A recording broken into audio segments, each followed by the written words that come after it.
Hello, today I'm going to be showing you the Beatrix Potter Knitting Book by Pat Menchini. I'm Isla, and if you enjoy my videos, please think about hitting the like or subscribe button so that I know to make more of them. So this was a lovely present from my friend Amy, and she knows me far too well that I love Beatrix Potter. I've put lots of post-it notes just to show you the kind of key images that I love. Starting with a strong look, it's the Peter Rabbit sweater and accessories, and I think that the standout item are the leg warmers, which are just fabulous. I think that this book must have taken so much time to put together. I know that as a designer myself, it takes a lot of time to put together projects that have, you know, patterns, all the instructions. So this must have been a real labour of love. And also they shot all of the photos on location at Hilltop, which is the farm that Beatrix Potter first bought when she moved to the Lake District, and is now obviously part of the National Trust. So she sort of pre-agreed that, and I think it looks beautiful that she's photographed all of her designs that obviously were inspired by Beatrix's characters, but also in the setting that she so loved.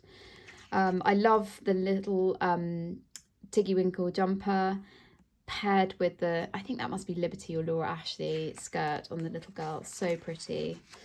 There's lots of patterns.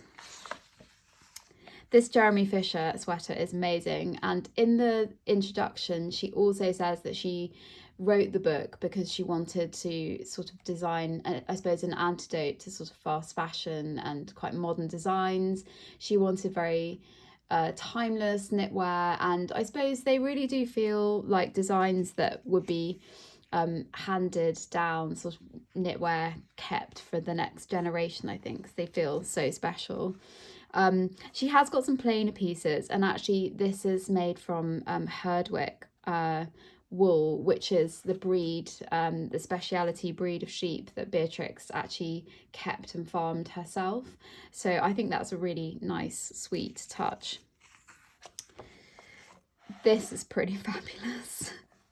The Peter Rabbit cardigan with the sort of, it almost looks a bit Missoni, that skirt, but very, very sweet. They must take a lot of time. I'm not actually a knitwear designer, I'm a homeware designer, but and I actually can't knit, which is a grave shame, because otherwise I would definitely have a stab at some of these patterns. The squirrel nutkin coat and hat is a very well, it's a very creative interpretation, let's just say, but really, really good fun. This one I had to put in because I love anything sort of lacy, and I definitely had about 3 bed jackets of the same ilk that my granny knitted for me, so I definitely wore those.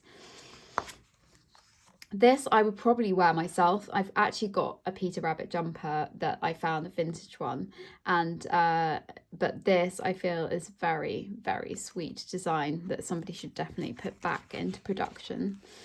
The Puddle Duck Dungarees and sweater is very sweet. She pairs a lot of stripes actually, which I think works really well with the designs. This is a very gorgeous little baby's jumper, and it's got the little ribbon appliques too with it. I did actually study knitwear for a term when I was at college, but I just wasn't very good at it. So this is making me wish that I had actually applied myself a little bit more. I thought I'd show this as one of the sort of more plainer knits, but I think that's so beautiful. That would make the best gift for someone. So pretty. And here's a tufted rug, which I think maybe I might have a go at, because I think that's quite a fairly easy technique. I might go on YouTube actually and have a look, but I thought that would be lovely for one of my godchildren.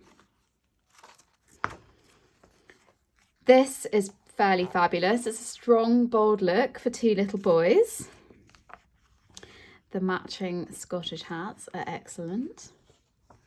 Tom Kitten all-in-one suit and hat needs no introduction because it's just completely fabulous. Love it. Knitted Christening Outfit, which is, you know, cold days. Absolutely beautiful. very different to the normal traditional one. Sweet mother and daughter tunics. That one's actually got a sort of collar as well, but that one doesn't. But they're very sweet, just the rabbit face on. And I think all of these images, like this sort of lovely stone, is so evocative of the lakes. Oh, squirrel nutkins. How dreamy is that?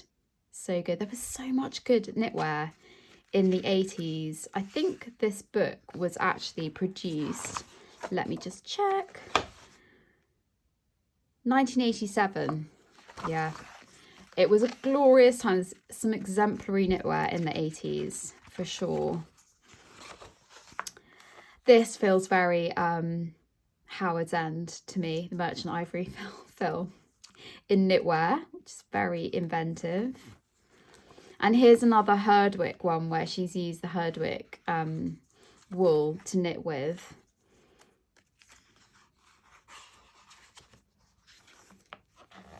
Yeah, I can definitely remember that sort of, I think I had a little mohair jumper of that ilk with a sort of little bow peep, the pie crust collar. It was just a strong look. Here are some of the patterns. And then finally, she's done this sort of, I suppose it's quite low key, almost looks a little bit Laura Ashley to me, pattern. And then she's actually very cleverly put it, she's called it the Tale of Gloucester. So these motifs must have come from that book, but she's applied them to cushions. And I think I would love those right now. I think they look lovely. And then also to a sort of rug, and then you've got the fire guard, and it's all just very, very dreamy. So if you can follow patterns, look at that. I think this would be a very dreamy book to find.